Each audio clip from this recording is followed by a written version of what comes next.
The stranger rides in the midday sun scorched, the dusty main street of Deadwood Gulch, a town where law had long since died.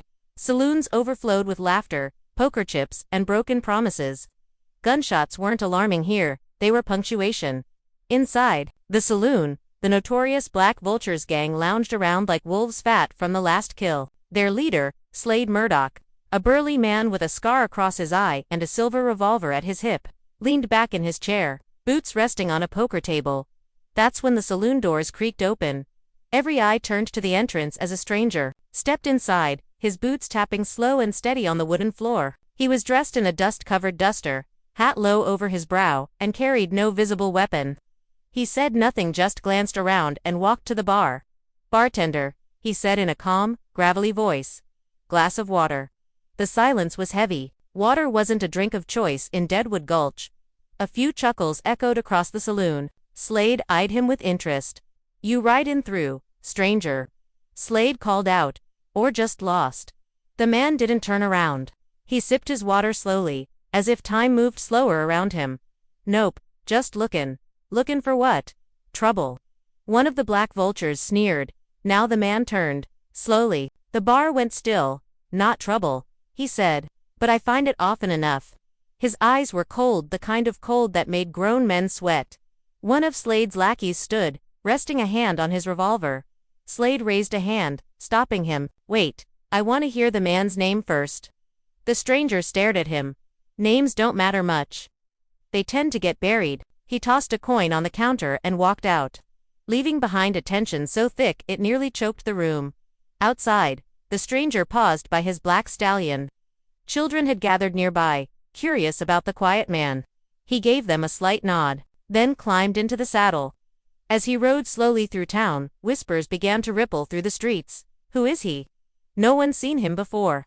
Doesn't talk much." But one old man, sitting under a weather-worn porch, squinted after the stranger with a spark of recognition. His hands trembled slightly as he spoke. "I'll be damned," he whispered. "That there, that's Colt Avery. The Deadeye." The name sparked shivers. Colt Avery, the most feared gunslinger in the West, thought to be long dead. A man whose draw was so fast, most never even saw the flash before they dropped. Back in the saloon, Slade lit a cigar. "Deadeye, huh?" he laughed. "That old ghost story. I ain't afraid of ghosts." But the laughter didn't last long. That night, the gang rode out. Colt had camped just outside town near the edge of the desert, quiet under the stars. He heard them coming before they were visible. 6 riders, torches burning, guns loaded. Colt didn't move. He just sat by his fire, sipping black coffee from a tin cup. "You lost, old man," Slade called from atop his horse. "This is Black Vulture land." Colt looked up, unfazed. "Don't see your name on the dirt." Slade smirked. "You got guts, I'll give you that. But guts don't save lives out here." "I know," Colt said quietly. "That's why I bury men like you." A click echoed through the revolver, smooth and polished, appearing in his hand so fast it looked like magic. Slade and his gang suddenly realized they'd misjudged the stranger. Badly, but they didn't ride away. They were fearless, or maybe just too proud to see the storm they'd stirred. The fire cracked softly between them as the night grew colder. The standoff begins. The flames flickered low as Colt Avery rose slowly from his place beside the fire, the silver revolver now resting loose but ready in his right hand. His eyes didn't blink, didn't flinch. 6 armed men stared him down, torches casting long shadows behind them, but none cast a shadow as long as his legend. Slade Murdoch spat to the side. "So it's true, huh? Deadeye Colt. Thought you were just a bedtime story told to keep rookies humble." Colt's voice was steady as stone. "I am a story, but I ain't over yet." The vultures laughed, but it was nervous. One of the younger men, Bo Reddick, swallowed hard. He wasn't even born the last time Colt Avery was seen, but he'd heard the tales, the way Colt took down 6 bandits in the rain at Midnight Ridge, or how he shot a man's trigger finger clean off without touching his gun belt. "Boss," Bo muttered, "maybe we oughta shut it." Slade barked. "Ain't no ghost with a rusty gun gonna scare the vultures." Colt said nothing. He simply stepped forward. One pace, then another, the kind of step that made a man question his past decisions. 6 against 1, Colt said, eyes narrowed. "You sure those odds are in your favor?" Slade grinned wide. "You forget we got rifles." And you forget I don't miss. In a single flash of silver, Colt's revolver barked. The bullet tore through the torch in Beau's hand, sending it flying into the night. The flames sizzled out in the sand. 6 rifles were raised in a heartbeat, but no one pulled the trigger. Something in the stillness held them, the weight of facing a man who had walked out of death more times than most had tied their boots. Colt holstered his gun. "Leave," he said, calm but final. "Next time, I won't shoot the torch." The vultures hesitated. Beau's hand trembled. Slade's grin faltered for the first time. "We'll be back," Slade snarled. "And next time, we ain't playing." "I never am," Colt replied. The gang turned and rode into the darkness, torches bobbing like dying embers. Colt watched them go, not out of fear but strategy. They'd return. They always did. By morning, Deadwood Gulch was buzzing. Word spread like wildfire. The Deadeye was back. The sheriff, a thin, tired man named Tom Elridge, stood in his office, scratching his head. "If it really is Colt Avery, we're in deep trouble, or a blessing." Colt entered just as he said it. "Elridge," Colt said, "you still the lawman around here?" Tom looked up, startled. Yeah, I am. Barely." "Then, you better get ready," Colt said. "The vultures are coming back. And next time, they won't bring torches, they'll bring war." Sheriff Elridge sighed. "I've only got 2 deputies left. Town's too scared to stand up to Slade." "What about you?" "I didn't come here to fight other men's battles," Colt said, turning. But Elridge stood. "Then why did you come back, Colt? After all these years?" Colt paused at the door. "There's a grave in your cemetery that don't belong there," he muttered. "And I aim to find out why." With that, he walked out, leaving the sheriff with more questions than answers. At the edge of town, behind the crumbling church, Colt stood before a headstone. The name etched into the stone read, "Margaret Avery, beloved sister." His jaw tightened. Someone had buried her here, but she was supposed to be safe in Kansas, under a different name, far from men like Slade. He knelt, brushing the dust off the marker. "You always said I'd come back too late," a voice behind him spoke. "She died screaming, you know." Colt turned slowly. A tall man in a long coat leaned against a fence, hat tipped low. His grin was cruel. "Name's Creed." Slade said, "We knew you'd come eventually." Colt rose to his feet. "Then you know what's coming." Creed smirked. "We ain't afraid. You're just one man." Colt's eyes were fire. "One man's all it ever takes." Creed spat in the dust and walked away. But Colt stood there, silent, the weight of his sister's grave like a rifle on his back. He didn't come to start a war, but maybe the war had followed him. The legend wakes the town by the time the morning sun rose over Deadwood Gulch. Every tavern, barber shop, and feed store was buzzing. The name Colt Avery had spread faster than a prairie fire, and while most folks had heard of him, few believed he was real until now. At Ruby's Diner, a local gathering spot for gossip and grit, old-timers sat with steaming mugs of coffee, muttering in hushed tones. "I seen him with my own eyes," claimed Charlie Givens, the blacksmith. "One second that boy's holdin' a torch, next second it's shot out of his hand clean." "No one moves that fast," said old Mrs. Kettle. "Except the devil himself." "That ain't the devil," Charlie said. "That's Deadeye Colt, and he's back." Meanwhile, Colt sat outside the churchyard, legs crossed on the dry grass near his sister's grave. He wasn't a praying man, but grief had a way of forcing men into silence. He whispered, "I should have come sooner." A soft voice startled him. "You always said the world didn't deserve her." He turned to see a woman in a pale blue dress and a worn bonnet. She carried a basket of lilies. It was Sarah Mayfield, the town's old school teacher. "I didn't think anyone still remembered her," Colt said. "I was her friend," Sarah replied. "We both stayed after school to help the little ones read. She talked about you all the time." Colt didn't speak. He just nodded, eyes locked on the gravestone. "I warned her not to come back," Sarah whispered, "but she missed Deadwood. Said it might be different now." "It never is," Colt replied, voice like sandpaper. Sarah looked at him, then set the lilies on the grave. "They made her suffer, Colt. Slade and his men. They wanted information about you." His jaw clenched. "She didn't know anything. They didn't care." Back at the saloon, Slade Murdoch was boiling with rage. He slammed his whiskey glass onto the table. "You're tellin' me 6 of you couldn't take down a dusty old gunman?" Creed lit a cigar. "Unfazed. He ain't dusty. He's death with a name." Slade stood, We need numbers, guns, fire. Creed blew out smoke, or brains. You rush him, you die. Let's bleed him slow. Slade growled, but didn't disagree. Fine. We smoke him out, hurt the town. Make him come to us. Creed grinned. Now you're thinking like a vulture. By sunset, the vultures struck first. It was the feed store burned to the ground. Then the water tower sabotaged, leaking gallons into the dry dirt. Next, a traveling preacher's wagon was robbed, the horses stolen, the man left tied to a fence post. The townsfolk were terrified. In the church, Sheriff Elridge gathered what few people still had courage left. We can't just wait for them to burn us all down, he said. But we also can't fight them alone. One man stood up, young Levi Thompson, a farmer barely old enough to shave. I'll fight, he said. Colt Avery scared off 6 of them by himself. With him, we got a chance. Others began to nod, slowly at first, then firmly. Courage, like fire, spreads from a single spark. Elridge looked to the back of the room. Colt was leaning against the wall, arms folded, hat low. You with us? The sheriff asked. Colt looked around the room, scared eyes, shaking hands, tired faces. Not warriors. Just people trying to live. I'm with her, Colt said, nodding toward the graveyard. And she'd want me to fight. A quiet murmur of hope rippled through the room. Colt straightened. We fight smart, we fight fast, and we fight like hell. That night, Colt stood outside the sheriff's office, watching the stars. Sarah joined him. I thought you were done with this life, she said softly. I was, he replied. But some ghosts won't rest until justice is done. Sarah placed her hand on his arm.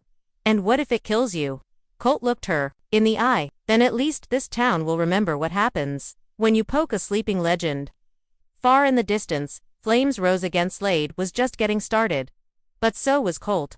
Colt's code. The sun barely crept over the hills when Deadwood Gulch rose to the sounds of Colt Avery's voice. Calm but commanding. We hit back before they get comfortable, he said, addressing the small group of townsfolk and Sheriff Elridge, but we don't charge in like fools, we make them bleed. Smart. The men and women nodded, though fear was plain in their eyes. They weren't fighters. A baker, a stable hand, 2 ranchers, and a screecher, but Colt saw what mattered. Fire in their hearts. Colt pointed to a map. Slade's gang camps near Widow's Ridge. There's only one way in, and 2 blind spots. We use both. Levi, the youngest of the group, asked, what if they expect it? Colt looked up. Then they'll be ready for war. But I'm ready, too. As night fell, the group gathered behind the ridge. The wind howled through the canyon, masking their movement. Colt crouched low, checking the rifle slung over his shoulder. Beside him, Levi clutched a borrowed shotgun, hands shaking. Ever killed anyone? Colt asked. Levi shook his head. Good, Colt said. Means you still got a soul. I don't want to lose it. Then shoot to scare. Let me handle the rest. Levi swallowed hard. Why are you doing this? Colt took a deep breath. My sister's gone because I waited too long. I don't wait anymore. Back in the outlaw camp, Slade sat sharpening his knife, while Creed and the others laughed around the fire. They were celebrating too soon. Once Deadwood burns, Slade grinned, we ride through clean. Nobody left to remember who did it. Creed raised a bottle. To the last ride. That's when the first shot rang out. A bottle shattered beside Creed's head. Ambush. Someone yelled. Chaos exploded. From the ridge, Colt fired with terrifying precision. One outlaw fell. Another ran for cover and was met with a surprise levy, and the townsfolk had circled around the blind side, blocking the only exit. The outlaws returned fire, but they were scattered, disoriented. Colt moved like a ghost, never in the same spot. Twice, his pistols flashing in the moonlight, Slade shouted, "Hold your ground." But the ground was already gone. Colt was on them. He slid behind a crate, pulled a levy action from his back, and dropped another man trying to flank Sarah and the sheriff. The townsfolk held their line barely. One was grazed, another stumbled, but Colt never let any of them fall alone. Finally, the last of the vultures ran off into the night. All except one. Slade. He stood in the center of the camp. 6-shooter drawn, smirking. You really think you've won, Colt? I don't think, Colt said, stepping out into the moonlight. I act. Slade fired. Colt didn't flinch. 2 shots cracked like thunder, one from each man. Slade stumbled. Colt didn't. Slade dropped to his knees, blood blooming across his shirt. You were supposed to be dead. Colt approached slowly. You're right, I was. But she kept me alive. Every day. Until I could finish this. Slade tried to lift his gun. Colt kicked it away. Dead men don't draw, Colt said coldly. Then, with one last breath, Slade slumped forward, silent. The camp was quiet again, just smoke, dust, and the echoes of gunfire. Levi walked up, wide-eyed. You took down 5 men like it was nothing. Colt reloaded calmly. It wasn't nothing. It was personal. Sheriff Elridge put a hand on Colt's shoulder. You've done more for this town in one night than we could in 5 years. Colt looked toward the dark horizon. I didn't do it for the town. I did it so she could rest. Later, Colt stood alone outside the burning camp, eyes fixed on the stars. Sarah approached quietly. The town will rebuild. Because of you. I'm not a hero, Colt muttered. Just a man with regrets. Maybe, she said, but even the most broken gunslinger can still protect the innocent. Colt looked down at his hands, scarred, calloused, steady. Then back at Sarah.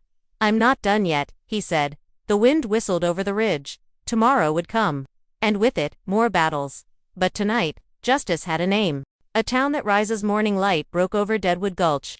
Not with the usual stillness, but with the hum of hammers, the scrape of shovels, and the whispered buzz of hope. Colt stood on the saloon's half-collapsed porch, arms folded, watching townsfolk patch broken windows and mend burned walls. The vultures were gone, but the wounds they left ran deeper than charred wood. Sheriff Elridge walked over, wiping sweat from his brow. We owe you more than words, Colt. You don't owe me anything, Colt replied, eyes fixed on a group of children chasing each other with laughter. Just keep them safe. Elridge nodded, then leaned closer. There's talk spreading about you. Folks are saying you were once part of a gang yourself. Colt's jaw tightened. I was. Then why change? Colt looked away, voice low. Because someone I loved paid the price for who I used to be. The sheriff didn't press. He just gave Colt a long look, then walked back toward the people.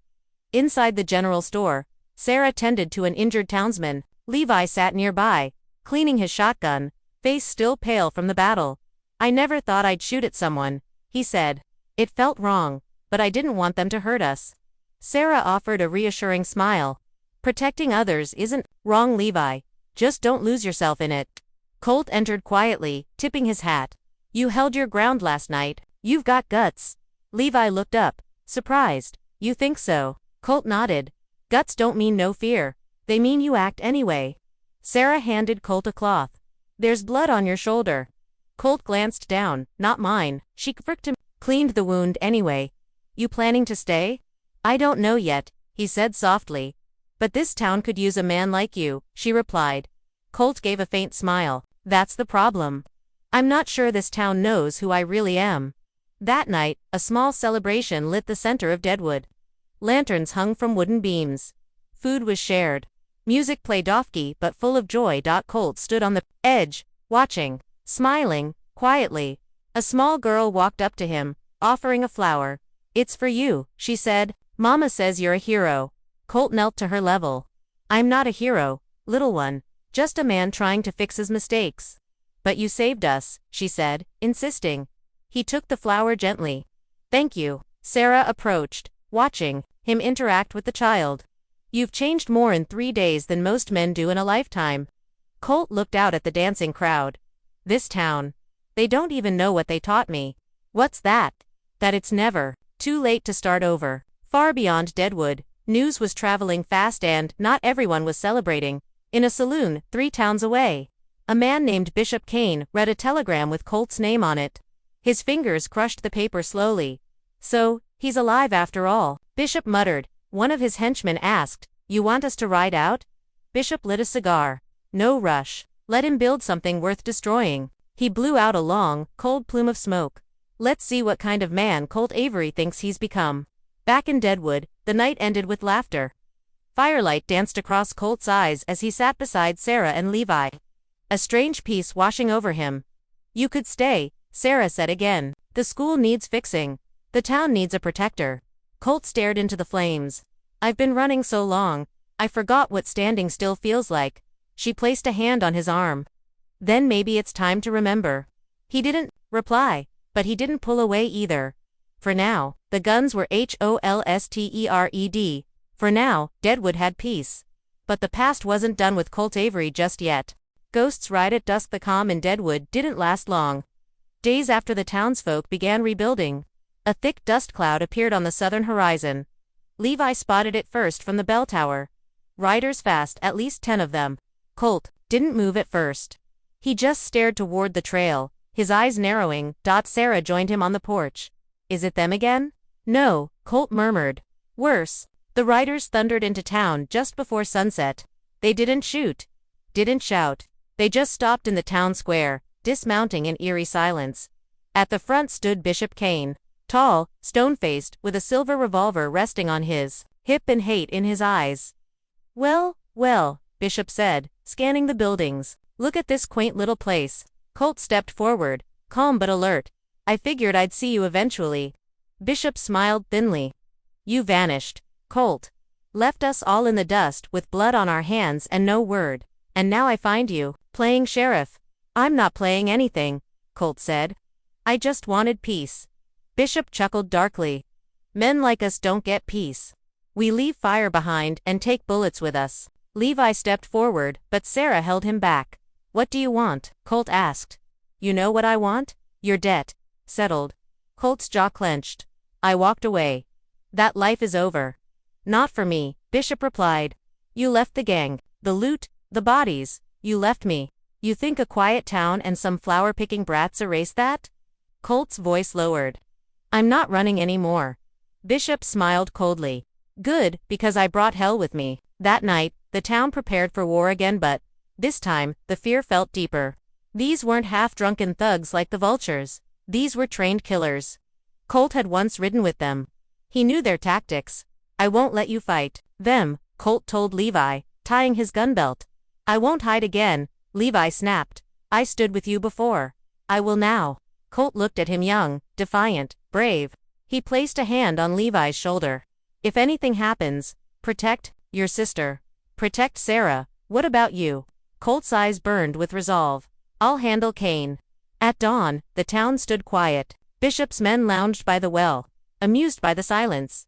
Then the church bell rang once. Colt walked out into the square alone. Revolvers at his sides, a black duster coat flapping in the wind. His presence stopped conversation. Even Bishop stood up straight. You sure about this? Bishop asked. I am. Bishop gave a nod.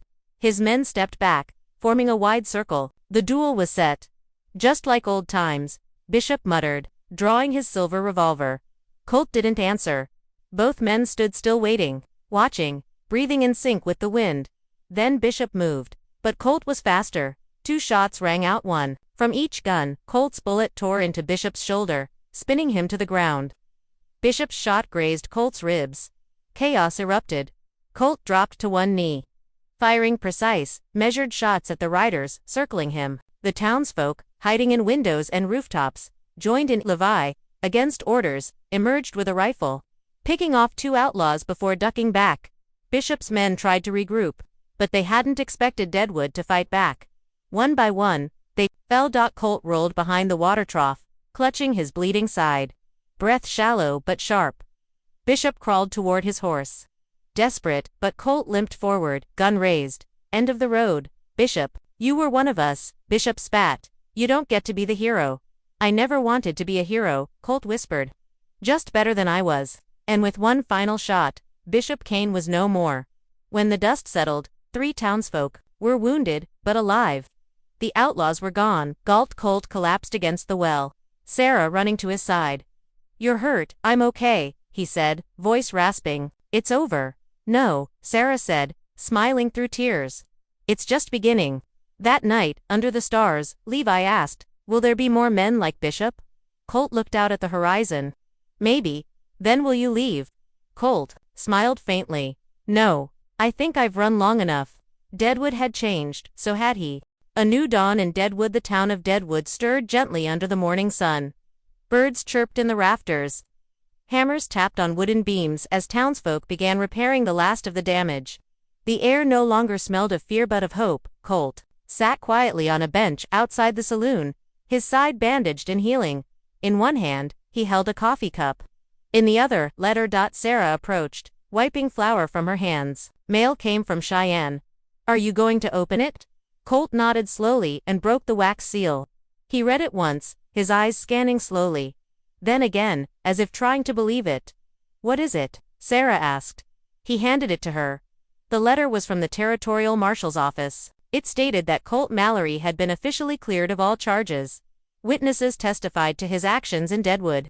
The reward on his head, voided, he was a free man. Tears welled in Sarah's eyes. It's over. You're finally free.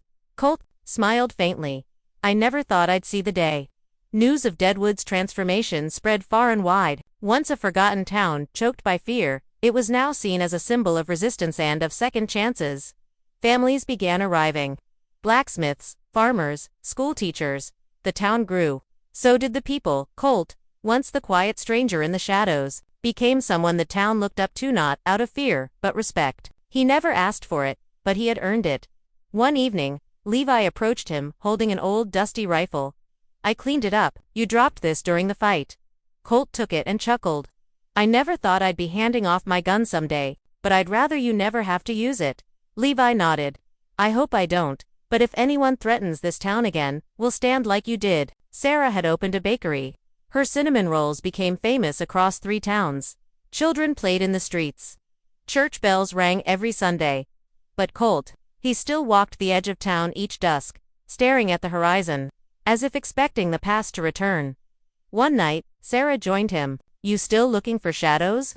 Just making sure they're not looking for me, Colt replied. She placed a hand on his You can stop running, Colt. This is your home now. We are your family. He turned to her, eyes soft. I never thought I'd have one again? You do now. Spring came, and with it, green fields and golden skies. Colt traded in his guns for tools, helping Levi build a new schoolhouse. He still kept his revolvers, but they stayed in a locked chest under the floorboards. The children in town would gather near the saloon steps, whispering legends. Did you know Mr. Colt took down 20 outlaws in 5 minutes? No, it was 30. He's coming. They'd scatter, giggling as Colt passed by with a smirk and a wink. He didn't correct them. Let the legend grow. One evening, a stranger arrived in town. Not a gunslinger, not a thief, just a boy. Barely 14. Dusty, thin, with no family. Levi found him curled near the church. Colt offered him food. A place to stay.